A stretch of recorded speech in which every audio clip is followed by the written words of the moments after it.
agora, deixa eu chamar você aqui para a gente ter uma conversa muito importante, né? A gente tem que conversar realmente sobre esses assuntos, porque a educação é que combate esse tipo de atitude. Falar para você que o ambiente escolar, você tem ideia, é apontado aí por 64% dos brasileiros entre 16 e 24 anos como lugar onde mais sofrem racismo. Olha que absurdo, né? As mulheres negras são maioria, 63%, né? Entre os que afirmam enxergar a raça como a principal motivadora de violência nas escolas. Esses dados que preocupam, né, eles são de uma pesquisa divulgada aí recentemente pelo IPEC, pelo Instituto de Referência Negra Peregum e pelo projeto SETA. Sobre esse assunto, a gente vai conversar um pouquinho agora com a mestra em Educação, Artenildes Silva. Professora, seja bem-vinda aqui ao nosso programa, tá bom? Como eu disse, eu acho que a educação é a nossa arma, né? A gente tem que estar munido da educação e a gente se assusta quando a gente vê que justamente nesses ambientes, né, que são os ambientes escolares, as pessoas se sentem, assim, vítimas do racismo. Inclusive, um caso recente aconteceu aqui em Teresina, né, durante uma gincana de uma escola, que a aluna acabou sendo vítima de racismo, né, inadmissível. Né? Como é que vocês veem isso? Realmente é preocupante, né, professora? É preocupante, principalmente diante de todas as estratégias utilizadas, inclusive pelo próprio governo, né?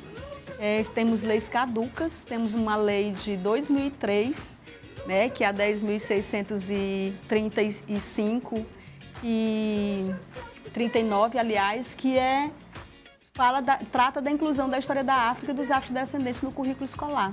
Logo em 2008, esta mesma lei ela é alterada com a inclusão da população indígena. E aí a gente percebe que essa inserção desses conteúdos não estão sendo aplicados na escola, porque você continua vendo as repetições. E aí é interessante quando você traz a questão de uma estudante, mas a gente não pode esquecer que os funcionários também sofrem racismo, os próprios professores pretos sofrem racismo. E aí é uma continuidade. E aí é surpreendente, mas eu costumo dizer, enquanto a própria sociedade não se curar deste mal chamado racismo, vai continuar perpetuando na escola, que é o lugar de educação, é o lugar onde a gente reproduz os nossos hábitos, os nossos costumes, a nossa cultura.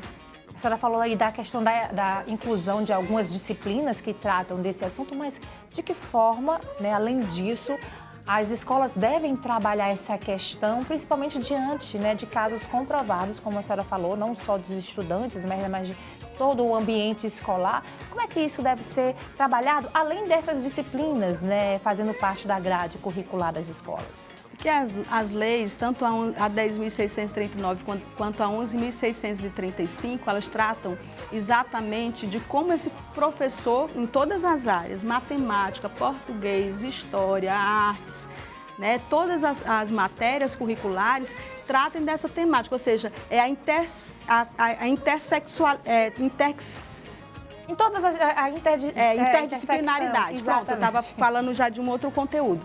É a interdisciplinaridade. Todas as disciplinas precisam tratar desse conteúdo de forma lúdica, de forma de leitura, de forma de diálogo, porque quando esses casos acontecem, normalmente, o que é que os professores acreditam? Eles colocam a responsabilidade na criança ou na pessoa, seja qual for a pessoa que sofra o racismo. Você é forte, não se importe com isso. Você é muito mais importante do que essa pessoa que lhe discriminou. Acaba tirando a responsabilidade da escola, né? E da própria pessoa que discriminou, né? E também coloca um peso muito grande nas costas de quem é discriminado. Então, o que nós precisamos é mudança de hábito.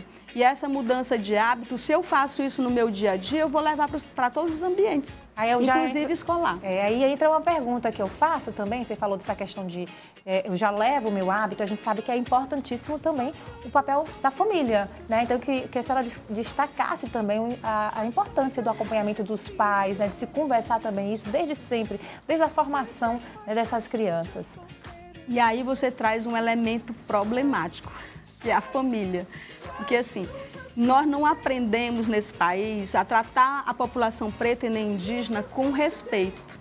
Nós fomos educados ao contrário. Inclusive, nós população preta, nós não estamos fora desse espaço de discriminação também. Inclusive, algumas pessoas dizem assim, mas vocês mesmos se autodiscriminam.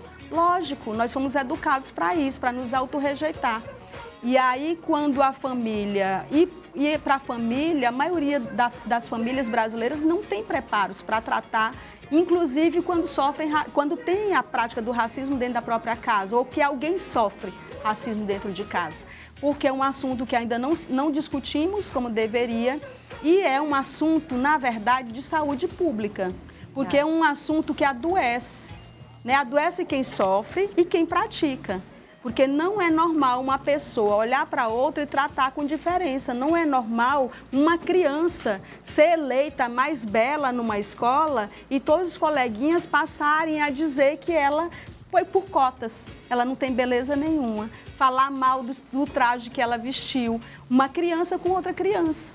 Então, não é normal. Significa dizer que nós precisamos sair deste lugar de adoecimento social e tratar realmente com responsabilidade. A maioria das pessoas que estão nos manicômios, elas são de que cor? Elas vêm de qual classe?